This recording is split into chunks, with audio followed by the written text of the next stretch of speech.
nahmaduhu ta'ala wa nasta'inu bihi nastaghfiruh, syahadu la ilaha illallah, syahadu Muhammadan abduhu wa rasuluh.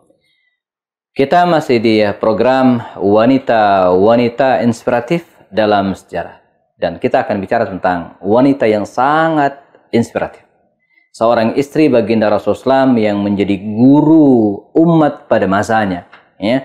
Seorang wanita yang menjadi simbol romantisme dalam kehidupan baginda Rasulullah. Anda, teman-teman sekalian, bisa menebak siapakah dia? Ya, dialah Aisyah bint Abu Bakar As-Siddiq radhiyallahu anhuma. Ya, Aisyah.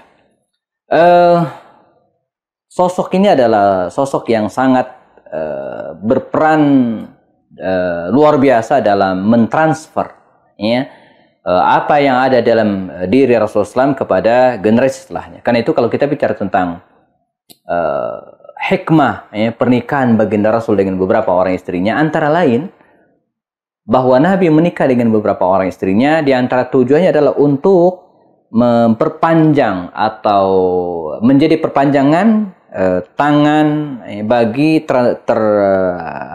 transfernya ilmu atau turunnya ilmu pada generasi berikutnya. Apa maksudnya? Kita bayangin jemaah, kalau baginda Rasul SAW itu menikah dengan satu orang istrinya, Khadijah, dan wafat ketika Nabi sudah masih berada di Makkah. Selesai. Ya. Pertanyaannya adalah siapakah yang akan meriwayatkan tata cara Rasulullah tidur? Siapa yang akan meriwayatkan bagaimana Nabi mandi? Siapa yang akan meriwayatkan hal-hal yang sangat profesi, hal-hal yang sangat pribadi dalam diri Nabi? Itulah istri Rasulullah. Dan di antara adalah Aisyah. Maka dari Aisyah lah kita akan mendapatkan riwayat bagaimana Nabi tidur. Dari Aisyah juga kita mendapatkan riwayat bagaimana Nabi mandi. Dari Aisyah juga kita akan mendapatkan riwayat bagaimana Nabi buang air kecil, buang air besar, dan hal-hal yang sifatnya pribadi sekali. Karena hal-hal pribadi seperti ini tidak mungkin diriwayatkan oleh Umar. Jadi Nabi tidur, ya, bagaimana cara tidur Nabi itu nggak akan bisa diriwayatkan oleh detail oleh Umar bin Khattab. Mungkin Abu Bakar juga nggak. Siapa yang meriwayatkan? Istri-istri Nabi, yaitu Aisyah. Maka di sebuah kisah misalnya dan ini saya yakin tidak mungkin diceritakan oleh orang lain. Aisyah menuturkan bahwa Nabi itu ya, biasa tidur dengan istrinya atau dengan Aisyah sendiri gitu kan, dan menggunakan satu selimut. Walaupun Aisyah waktu itu sedang haid. Nah, makanya berikutnya kalau kita telah satu hadis ini saja, ya, quote-nya, kalau ingin atau salah satu cara gitu kan untuk melanggengkan pernikahan suami istri adalah hendaklah Anda selalu menjaga agar selalu tidur sama pasangan. Ini kiatnya. Belajar dari Aisyah, ya, salah satu cara untuk menjaga keutuhan rumah tangga, gitu kan? Ya, selalu tidur bareng pasangan, istri. Satu kamar. Ya. Kebayang nggak? Misalnya kalau lagi marahan, tapi kalau tidurnya bareng kan nggak mungkin. Nggak ngobrol, nggak mungkin pasti gitu kan? Nah, jadi ini salah satu kiat. Dari mana kita dapatkan riwayat itu? Dari Aisyah radhiyallahu anha. Aisyah, istri baginda Rasul yang beliau nikahi di era Makkiyah. Para ulama berbeda pendapat tentang usia Aisyah saat dinikahi oleh Rasul. Kita tidak akan bahas ini dengan detail karena sudah ada video-video sebelumnya dibahas. Silakan cek lagi di video-video sebelumnya. Tapi poinnya bahwa baginda Rasul menikahi Aisyah ini setelah Khadijah meninggal, setelah Nabi menikahi Saudah binti Zam'ah. Dan baginda Rasul sengaja menikahi Aisyah radhiyallahu anha ini ya pada bulan Syawal. Ya, Aisyah menuturkan bahwa Rasulullah menikahi saya dan beberapa orang istrinya di bulan Syawal. Dan ini syariat. Di mana sebelumnya bangsa Arab jahiliyah itu cenderung menghindari menikah di bulan Syawal. Jadi mereka tidak mau menikahkan anak atau menikah di bulan Syawal. Dalam Islam nggak ada. Nggak ada bulan sial, nggak ada bulan keramat, nggak ada. Dalam Islam tidak ada. Maka Nabi sengaja menikahi beberapa orang istrinya di bulan Syawal, termasuk Bunda Aisyah. Qablal hijrah, sebelum hijrah. Dan ketika Nabi menikahi Aisyah ini, ya, hikmahnya selain untuk, seperti yang sampaikan tadi ya, untuk menurunkan ilmunya, agar ada yang meriwayatkan hal-hal yang sangat spesifik dan privasi dalam diri Nabi ya, juga untuk menyambung kekerabatan dengan Abu Bakar Siddiq.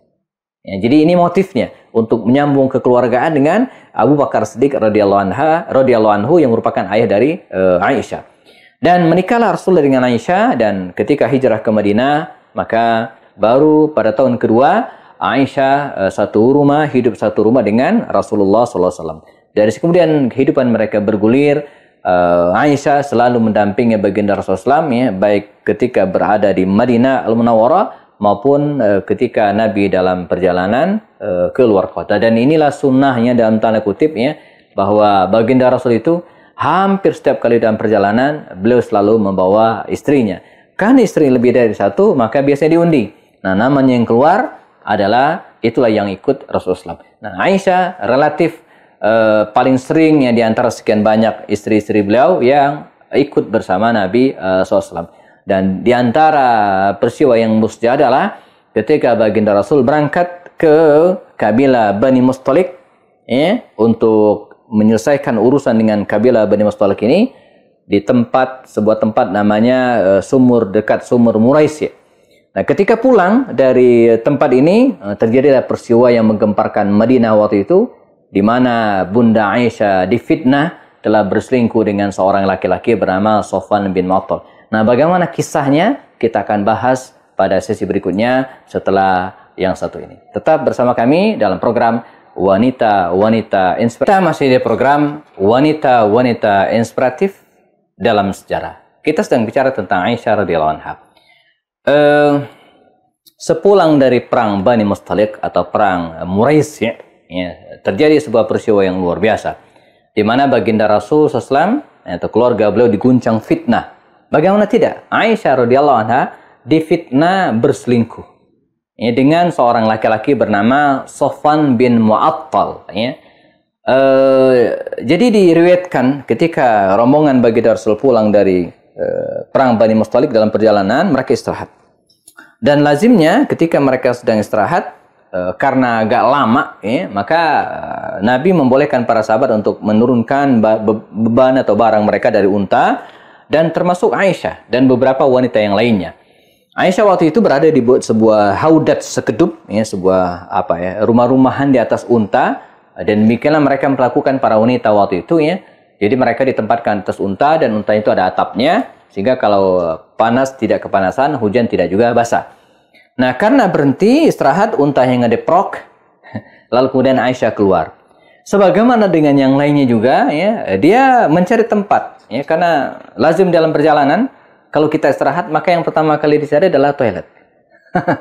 Makanya biasanya berhentinya itu di tempat yang ada toiletnya. Dulu tidak begitu. Dulu nggak ada toilet.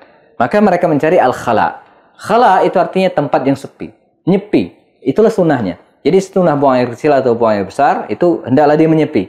Maka toilet itu bahasa Arabnya antara lain itu al-khala. Ya, zahaba ilal khala. Pergi ke tempat sepi. Nah, zahabat Aisyah tu ilal khala. Pergilah Aisyah ini tempat yang jauh.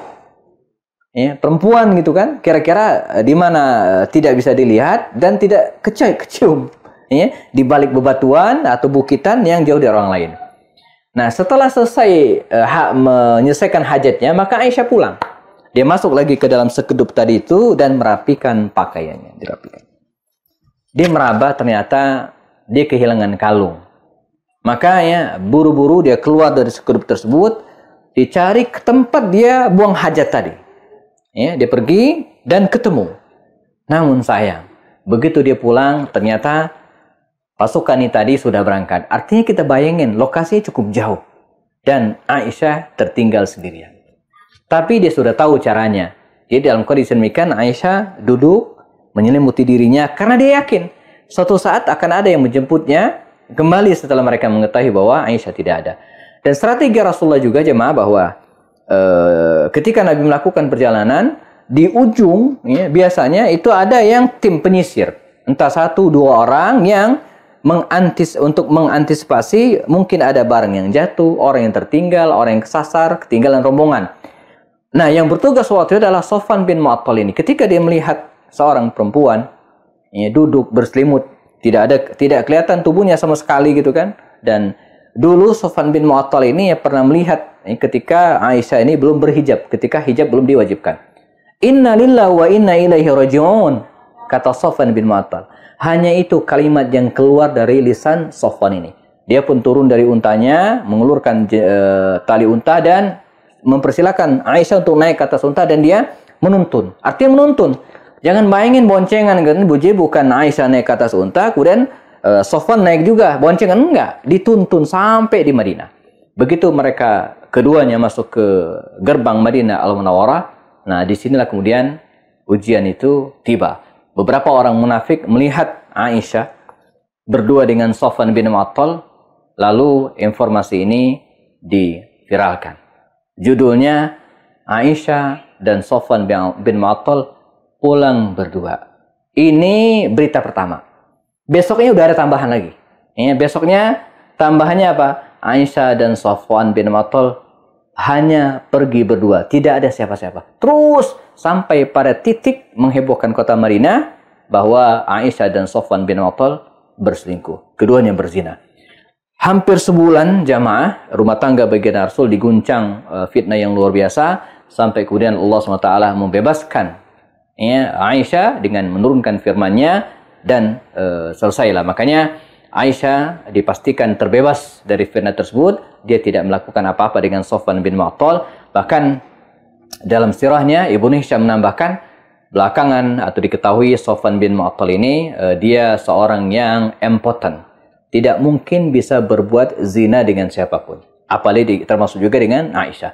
Nah ini ujian bagi seorang Aisyah radhiyallahu anha. Dia bisa melewati ujian tersebut dan tetap membersamai baginda Rasul SAW. Dan dalam kehidupan baginda Rasul, Aisyah terkenal sekali sebagai orang yang sangat dekat. Dan kalau kita bicara tentang kisah-kisah romantis, maka sebagian besar hadis diriwayatkan oleh Aisyah radhiyallahu anha. Termasuk diantaranya dalam kisah disebutkan kata Rasulullah, kata Aisyah, kuntu ashrabu. Jadi dikisahkan suatu saat saya minum, kata Aisyah, dengan menggunakan semacam gelas, ya. Fatanawalahu nabiyyu, kemudian Nabi mengambil gelas tersebut, ya, fa wada'a fahu fi mawdi'i. Beliau meletakkan gelas tersebut di bibirnya, di mana saya meletakkan bibir saya. Ya. Begitu juga ditemukan dalam riwayat bagaimana misalnya Aisyah menjelaskan kuntu aghtasilu wa ana wa Rasul sallam, ya, kuntu aghtasilu, ya, saya mandi bersama Rasul sallam bina'in wahidin, dengan menggunakan satu wadah, naghtarifu minhu jami'an, di mana kami mengambil air dari situ bersama-sama. Ini judulnya apa? Mandi sekamar berdua. Jadi kisah-kisah romantis dalam kehidupan Rasulullah kita temukan dalam sejarah hidup Aisyah radhiyallahu anha. Sebagai penutup, ya, beliau diberikan karunia oleh Allah usia yang panjang. Setelah Nabi meninggal dunia di 11 Hijriah, Aisyah terus hidup, memberikan ilmunya kepada para sahabat, mewariskan ilmunya kepada para tabi'in, sampai kemudian Allah memanggilnya pada usia atau pada tahun sekitar 55 atau 57 Hijriah dalam satu riwayat. Dan beliau dimakamkan di Baqi al-Farqad bersama dengan istri-istri Nabi yang lainnya. Semoga kita bisa meneladani Bunda Aisyah, dan kita berharap hari ini lahir Aisyah yang baru, ya, yang bisa memberikan ilmunya kepada kita semua. Kita bertemu lagi dalam serial berikutnya, tetap di program Wanita-Wanita Inspiratif dalam Sejarah. Bersama saya, Happy Anniversary. Assalamualaikum warahmatullahi wabarakatuh.